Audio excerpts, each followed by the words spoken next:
Srikakulam corporation పరిధి ఆసరపల్లి నుంచి కాజిపేట రహదారిలో స్వచ్ఛ భారత్ స్వచ్ఛాంధ్ర కార్యక్రమంలో కేంద్ర పౌర విమానయాన శాఖ మంత్రి కింజారపు రామ్మోహన్ నాయుడు పాల్గొన్నారు. స్థానిక ఎమ్మెల్యే గొండు శంకర్, కలెక్టర్ స్వప్నిలు దినాకర్ పూన్కర్ తో కలిసి పరిసరాలను శుభ్రం చేశారు.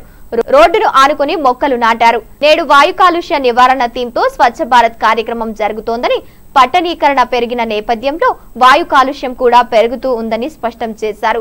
తల్లి పేరుపై ఓ చెట్టు నాటాలి అనే బృహత్తర కార్యక్రమానికి ప్రధాని మోదీ పిలుపునిచ్చారని, మన కుటుంబాలలో జరిగే శుభకార్యాలలో సైతం పర్యావరణ హితమైన కార్యక్రమాలు చేయడం అలవాటు చేసుకోవాలని కోరారు.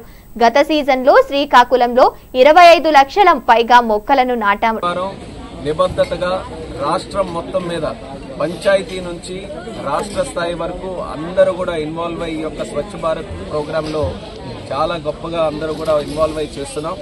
గత సంవత్సరం పాటు చేస్తున్నటువంటి కార్యక్రమాల వల్ల అవేర్నెస్ పెరిగింది, మంచి రిజల్ట్స్ వచ్చాయి. జాతీయ స్థాయిలో కూడా ఆంధ్రప్రదేశ్ రాష్ట్రానికి స్వచ్ఛతలో ఒక మంచి గుర్తింపు కూడా వచ్చింది. కానీ మనం అందరం కూడా గుర్తించాల్సినటువంటిది, స్వచ్ఛత అనేది ఒక కంటిన్యూస్ ప్రోగ్రామ్. ఒక మిషన్ పెట్టుకొని ఒక నెల రోజుల్లో 2 రోజుల్లో చేస్తాం అయిపోతుంది అన్న విషయం కాదు. ప్రతి రోజు కూడా మనం చేసే ప్రతి పనిలో, మనం ఆలోచించే ప్రతి విషయంలో కూడా స్వచ్ఛతని మనం పెట్టుకొని కార్యక్రమాలు చేయాల్సినటువంటి అవసరం ఉంది. ఆ ఉద్దేశంతోనే 11 సంవత్సరాల క్రితం దేశ ప్రధానమంత్రి నరేంద్ర మోదీ గారు స్వచ్ఛ భారత్ కార్యక్రమాన్ని పెట్టడం జరిగింది. దాన్ని స్ఫూర్తిగా తీసుకొని మన శ్రీకాకుళం జిల్లాలో ఈరోజు స్వచ్ఛతా హీ సేవ కార్యక్రమం మన సూర్య భగవాన్ స్వామి ఆలయ పరిసరాలలో ఇక్కడ ఉన్నటువంటి పరిసరాలు పరిశుభ్రంగా ఉండాలి. అలాగే ఈ రోజు ఉన్నటువంటి థీమ్ ఏదైతే వాయు కాలుష్యం ఏదైతే ఉందో, ఎయిర్ పొల్యూషన్ కి సంబంధించి అవేర్నెస్ కూడా క్రియేట్ చేయాలన్న ఆలోచనతో చేశాం. అయితే ఇందులో మనం అందరం కూడా గమనించాల్సింది, అర్బనైజేషన్ ఎక్కువగా పెరిగిన తర్వాత పట్టణాలు తీసుకుంటే ఢిల్లీ గాని, ముంబై గాని, చెన్నై గాని, హైదరాబాద్ గాని పట్టణీకరణ జరిగిన తర్వాత ప్రధానంగా ఎదురయ్యేటటువంటి సమస్య వాయు కాలుష్యం.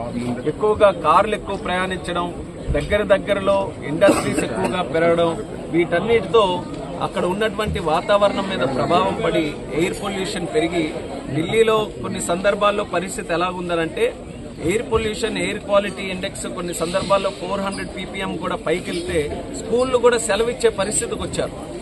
ఇవన్నీ కూడా ఈ రోజు నుంచి మనం దాన్ని అడ్రస్ చేసే కార్యక్రమాలు చేయకపోతే భవిష్యత్తులో పెద్ద పట్టణాలు గాని, పెద్ద నగరాలు అన్ని కూడా ఎదుర్కొనే సమస్యగా ఇది మారుతుంది. కాబట్టి ఈ రోజు మన శ్రీకాకుళం జిల్లాలో పట్టణం చిన్నదైనా సరే ఈ ఆలోచనతో ప్రతి ఒక్కరు కూడా ముందుకు నడిపించాలని ఈ రోజు దాని మీద అవేర్నెస్ క్రియేట్ చేస్తున్నాం. ప్రభుత్వం తాలూకు ఆలోచన, ఎంతవరకు అవకాశం ఉంటే దగ్గర ప్రాంతాలకి కాలినడకలో వెళ్లడం, లేకపోతే సైకిల్ వినియోగం